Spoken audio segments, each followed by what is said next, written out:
আসসালামু আলাইকুম বন্ধুরা, আমি মিঠু ইতালি থেকে। আচ্ছা, আমি ইতালিতে আছি, তারপরও আমরা দেশ নিয়ে ভাবি, দেশ নিয়ে ভাবতে হবে, এটা অস্বাভাবিক কিছু না। কারণ দেশ নিয়ে যারা ভাববে না তারা হলো ভীতু কাপুরুষ। তারা তাদের দ্বারা পৃথিবীতে কোনো কাজই হবে না, কোনো কাজই হবে না। তারা যেখানে লাগান সেখানে তেলামু করবে, এগুলো আমার পক্ষে সম্ভব না। তো আমি কথা বলতে চাইলাম যে বাংলাদেশে লালমনিরহাটের যেই বিমান ঘাঁটি, তো এটা চালু করার মানে বিষয়টা নিয়ে, তো ইউনূস সরকার সম্ভবত চালু করবে বা এর একটা পরিকল্পনা প্রজেক্ট নিছে। কারণ এটা আমাদের দেশের জন্য কিন্তু অবশ্যই খুব মানে সার্বভৌমত্ব রক্ষার জন্য সবচেয়ে একটা ভালো একটা মানে বেটার একটা অপশন। কারণ আমরা চাই না কখনো তেলামু করে জীবনটা যাপন করার জন্য। আমরা এখানে আছি, ইটালিতে আছি, আমরা হয়তো দেশে গেলাম না, কোনো সমস্যা না, এখানে থাকলাম, খালাম, ফ্যামিলির লাইফস্টাইল সব কিছু আমাদের জন্য অনেক বেটার বা বেস্ট হবে, কোনো সমস্যা নাই। বা আমাদের কারো কোনো জায়গায় আমাদের যেতে হবে না, ঠিক আছে। কিন্তু তারপরেও আমাদের দেশ নিয়ে ভাবা, কারণ আমাদের এখানে ইন্ডিয়ানরা কাজ করে, তারা কিন্তু খুব সুবিধাজনক না। তারা একজন আছে শুধু বাংলাদেশি, ও খালি ইন্ডিয়ানদের তেলামো করে, মানে চামচামো করে যেটাকে বলা হয়। তো ও যদি ওভাবে না করে, তাহলে ওকে কিন্তু সব সময় ইন্ডিয়ানরা বেশি ফুটবলের মতো শট দেয়। আমি একটা কথা বলি যে ওকে কিন্তু সবচেয়ে বেশি শট দেয়, কিন্তু আমাদের কেউ দিতে পারে না, কারণ আমরা একটু ঘাটতেরামো করি।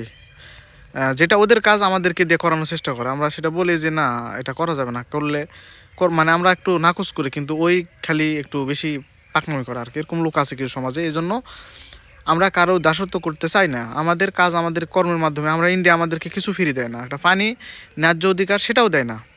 আপনারা বোঝার চেষ্টা করুন যে একটা পানি আমাদের ন্যায্য অধিকার সেটাও কিন্তু দেয় না তারা।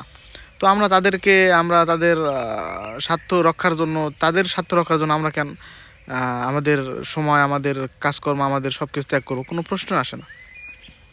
তো বাংলাদেশিরা তারা কাজকর্ম করেই খাবে, বিভিন্ন দেশে বিভিন্ন কিছু আমদানি রপ্তানি কাজকর্ম, পরিশ্রম, প্রবাসী রেমিটেন্স, বিভিন্ন সিস্টেমে বাংলাদেশ চলবে। তো ইন্ডিয়া তো আমাদেরকে ছাড় দেয় না, কোনো ক্ষেত্রেই ছাড় দেয় না কোনো কিছু দেওয়াতে, সেটা তো করে না তারা। তো আমরা তাদের পক্ষে, তারা আঙ্গুল তুলে উঠালে আমরাও আঙ্গুল উঠাবো, এটা স্বাভাবিক। তো তারা একটা বড় কান্ট্রি, তারা পাশাপাশি একটা দেশ, তাদের সাথে আমার ভালো সম্পর্ক চাই হোক বা থাকা দরকার, এটা আমরা চাই, এটা স্বাভাবিক। তো কিন্তু তারা আমাদের সাথে এটা করে না। যারা ইন্ডিয়ানদের দালালি করে দেখবে না বাংলাদেশে, আমরা কোনো দেশেরই না, ইন্ডিয়ান না, পাকিস্তান না, কোনো দেশেরই করব না। আমাদের কথা হলো আমার দেশ সুষ্ঠু মতো চলতে হবে, থাকবে, ওই দেশের মানুষগুলো থাকবে। কারণ আমি ওই দেশে জন্মগ্রহণ করছি, ওই দেশে বেড়ে উঠেছি, ওই দেশেই থাকছি।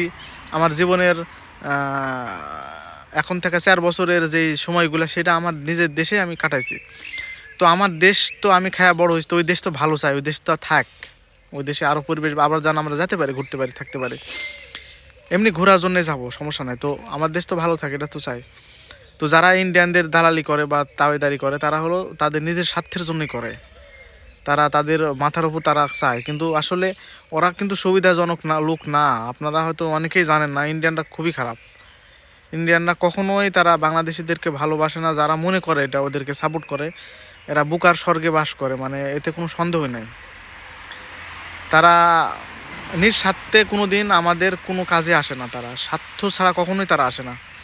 তো এটা আমাদের মনে রাখতে হবে, মনে রেখে আমাদের কাজ করতে হবে। আমরাও তাদের সমস্যা মানে সহযোগিতা করবো, তারা আমাদের করবে, এটা স্বাভাবিক। এটা এটা তো অস্বীকার করার মতো কিছু না, কিন্তু তারা তো সেটা করতেছে না। তো তারাও সম্পূর্ণ হবে, আমরা হওয়ার চেষ্টা করবো, এটা আমাদের মাথায় রাখতে হবে। তো লালমনিরহাটে বিমান ঘাঁটি যেটা নিয়ে কথা হয়, সেটা হলো তৈরি করতেছে, করুক, দেশের জন্য কাজ করুক। ওই চিকেন নেককে খাওয়া দেওয়ার যে সিস্টেম থাকে, খাওয়া দিবে, সমস্যা নাই। কারণ তাদেরকেও দুর্বল করা উচিত, তারা যেন দুর্বল পজিশনে থাকে, আমাদের দিকে যেন চোখ তুলে যেন না তাকাতে পারে, এই জন্য আমি সেটার জন্য সাপোর্ট করি।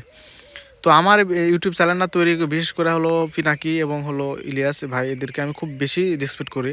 কারণ তারা দেশ বিশেষ বাইরে থেকে দেশ ত্যাগ করে, তারা কিন্তু যদি দালালি করতো, তারা যদি এই টাকা ইনকামের জন্য কিছু করতো, তারা কিন্তু অনেক কিছু করতে পারতো, তারা অনেক কিছুই করতে পারতো, কিন্তু তারা করেনি। আসলে এটা সবার পক্ষে সম্ভব না। তো তাদের আমি রেসপেক্ট করি। তারা দেশের মানুষকে মানে একবার উতলা করে ফেলছিল তারা, এটা কিন্তু অনেক কিছু। তো এটা আমি তাদেরকে ব্যক্তিগতভাবে শ্রদ্ধা করি এবং তার জন্যই কিন্তু আমি এই চ্যানেলটা আমি ব্যক্তিগতভাবে তৈরি করেছি। যদি আমার একটা ইউটিউব চ্যানেল আছে, কিন্তু এটা আমি খালি এই ধরনের ভিডিওই, দেশের জন্য যেগুলো ভিডিও দরকার আমি সেগুলাই দিব। তো সবাই যাদের ভালো লাগবে তারা লাইক কমেন্ট করবেন, শেয়ার করবেন এবং চ্যানেলটা সাবস্ক্রাইব করবেন। আল্লাহ হাফেজ।